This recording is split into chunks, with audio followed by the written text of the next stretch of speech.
Bem-vindos ao Bede Barbário. A gente vai falar sobre isenção e imparcialidade.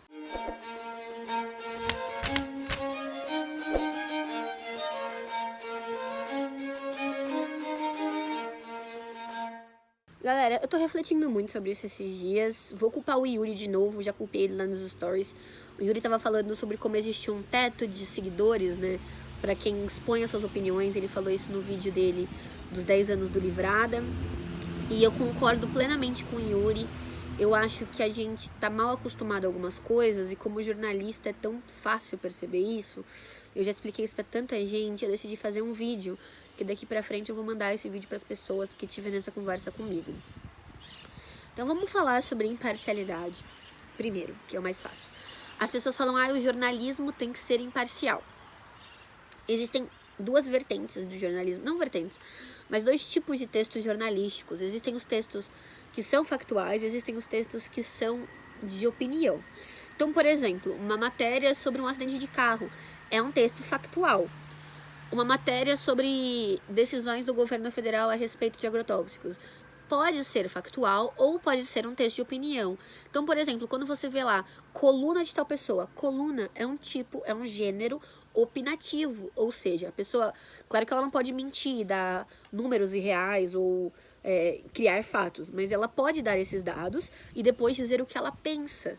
Dentro dos textos que são factuais, a gente tem algumas questões que, feliz ou infelizmente, é impossível se isentar de opinião.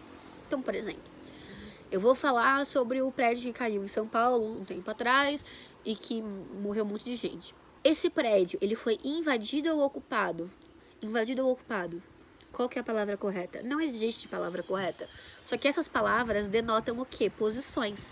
Eu, Bárbara, digo ocupado porque eu sou favorável a esses movimentos que ocupam lugares que não cumprem função social em São Paulo e que é o governo, na verdade, quem descumpre a Constituição por não aplicar tanto as multas, quanto os avisos, quanto a desapropriação desses espaços. Outras pessoas diriam invasão porque defendem a propriedade privada de um jeito tão absoluto, mas só a questão de eu escolher invasão ou ocupação denota a minha posição política. Se eu disser que homem matou esposa a pauladas, ou disser que a esposa foi morta a pauladas, isso já muda. A ordem sintática que eu crio já prioriza. Eu tô querendo dar ênfase à vítima ou eu quero dar ênfase ao culpado? Isso pode demonstrar muito a minha relação com o punitivismo ou com a importância que eu dou para debate de feminicídio ou de ataques a homossexuais e pessoas negras. Então tudo isso acaba saindo do texto porque nós somos humanos e nós temos opiniões, nós não somos máquinas e as nossas linguagens refletem muito do que a gente pensa e elas estão em constante mudança para adquirir esses novos conceitos. Num texto informativo de jornalismo, você tem que buscar, perceba a diferença, buscar a imparcialidade. Como que você busca a imparcialidade? Quando você escreve, você busca os termos mais neutros possíveis. Em alguns casos não existe como, vai ter que transparecer um pouquinho da sua opinião. E você tem aquela obrigação de mostrar o outro lado, de dar a voz. Tanto, saiu duas mulheres saindo no tapa por causa de papel higiênico durante a quarentena. Você tem que ir lá e dar a chance das duas de falarem. Mas se uma delas se recusou, você fez o seu papel na tentativa de se aproximar dessa imparcialidade. O que não pode é que você fale só com uma e não busque a outra, ou se negue a dar a opinião da outra.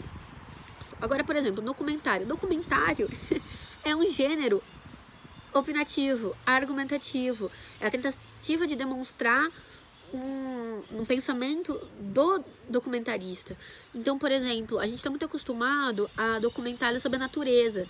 Esses documentários é muito fácil ser imparcial porque eles são respaldados em estudos da biologia e eles não costumam ser tão profundos a ponto de entrar em um embate que exista na área. Agora, quando a gente tem um documentário do Michael Moore, por exemplo, ou She's Beautiful and She's Angry, ou da 13ª emenda, é claro que essas pessoas estão colocando as opiniões delas, porque é um gênero argumentativo. E nesse caso, não, você não é obrigado a mostrar o outro lado, porque se eu quero mostrar pra vocês que eu sou a favor das ocupações dos prédios abandonados no centro de São Paulo, eu posso mostrar a opinião dos proprietários, mas se eu não quiser, não é minha obrigação.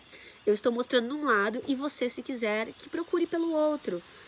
O problema dessa ideia de que existe a imparcialidade, para mim, é que isso é um jeito de tirar o seu da reta como consumidor de conteúdo. Então eu vou reenfatizar isso aqui. Isso aqui é uma bronca. Quando você lê um jornal, mesmo quando é uma coisa factual, leia o nome do jornalista. E aí você vai começar a perceber, nossa, esse jornalista aqui, ele é meio progressista, né? Ele acredita nisso, naquilo. Nossa, esse jornalista não gosta de tal político. Você começa a entender aquele jornalista como uma figura.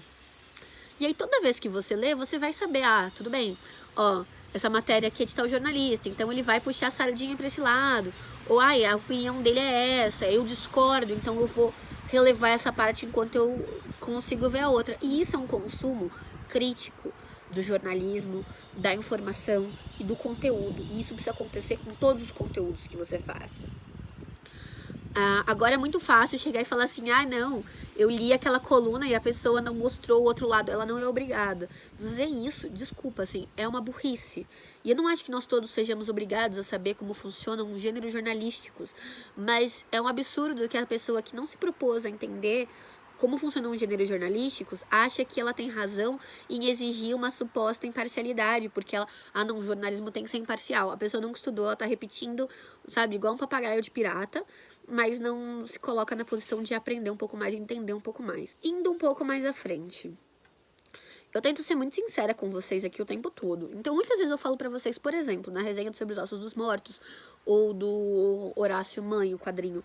Eu falei, olha, pode ser que eu tenha me sentido mais tocada porque eu sou vegetariana. Então, eu sei que existe uma subjetividade em mim que não me permite abandonar os meus ideais na leitura que eu faço, tanto do mundo quanto dessas obras.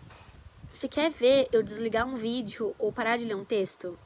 É quando a pessoa começa o vídeo ou o texto dizendo, não, eu fui totalmente imparcial, porque eu li artigos, eu pesquisei. Cara, você pode falar que você buscou o outro lado e que você tentou entender, mas você não é imparcial. Você, como ser humano, se posicionou, sabe? Então, eu sou uma feminista que tenho críticas a uma vertente do feminismo. Tá, eu posso ter estudado pra cacete sobre aquela vertente do feminismo pra criticar ela. Eu não deixo de ser imparcial. Porque não deixo de ser parcial, na verdade. Porque foram, sabe, as coisas que me importam e que eu priorizo, que vão balizar as minhas escolhas, tanto de fonte que eu escolhi, quanto morais mesmo. E a gente coloca tudo isso na nossa análise. Agora, qual que é importante? O importante é que você venha para o B de Barbárie sabendo que eu sou feminista, antirracista, vegetariana, de esquerda. E que se você vier aqui esperando que eu passe a mão na cabeça de alguma coisa, que apoie conciliação de classes, que não vai ficar falando que macho às vezes é escroto, você tá esperando algo errado. Existe um pacto neste canal. E este pacto é, se você vier aqui, você vai ouvir falar mal de racista, de machista, do capitalismo, e você vai me ver xingando gente que é escrota, sabe? Gente que é mal educada.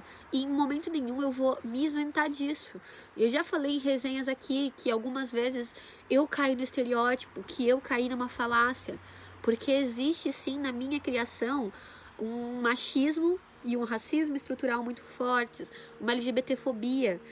Então, eu vou tentar ser sempre sincera. Às vezes é difícil porque a gente não admite pra nós mesmos isso. Mas parem de tentar se justificar, sabe? Eu fico muito chateada quando eu comento aqui, nossa, eu não gostei de tal coisa porque eu acho que essa análise é racista. Em vez da pessoa vir comigo justificar, mas você não acha? Justificar no sentido de debater. Mas você não acha que esse viés, se a gente juntar com isso, aumenta a complexidade do debate? A pessoa não vem fazer isso. A pessoa comenta, me desculpa, eu não pensei. E tudo bem, em alguns momentos você realmente não pensou e quando eu falei fez sentido.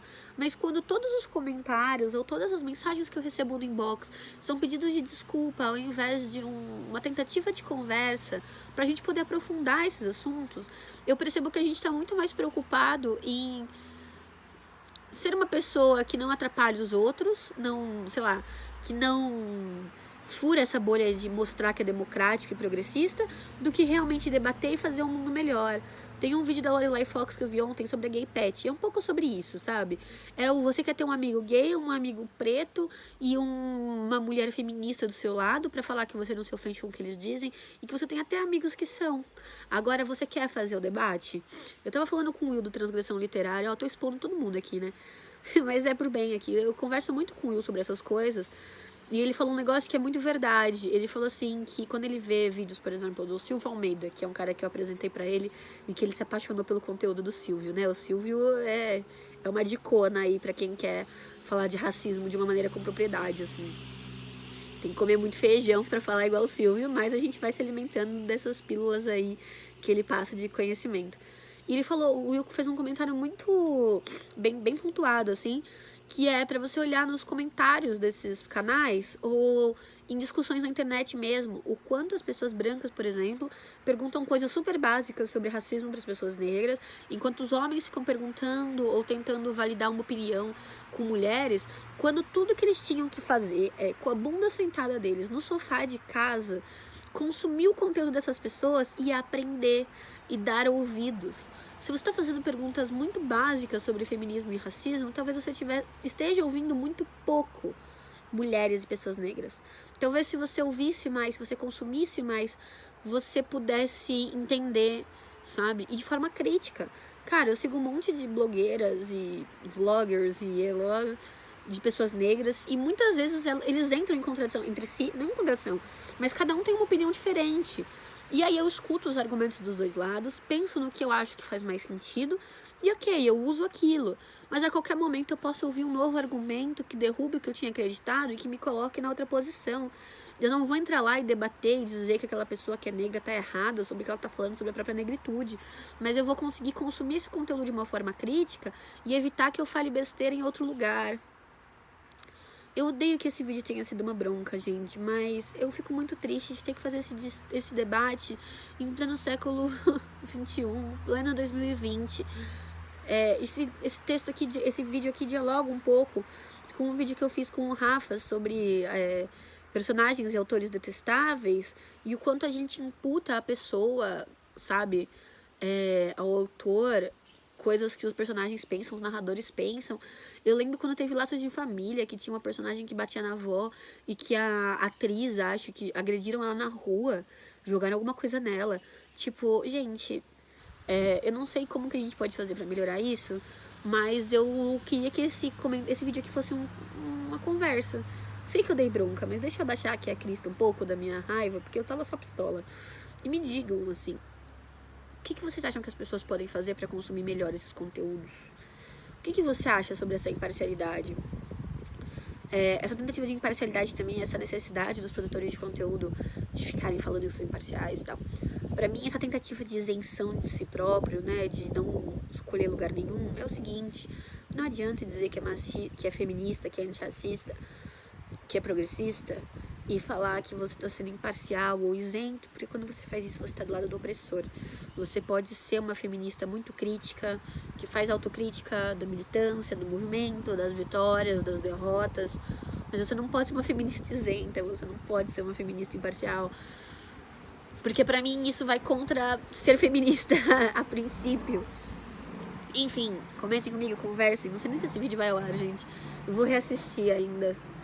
É isso, gente. Foi uma bronca, um desabafo, uma tentativa de conversa. Sei lá.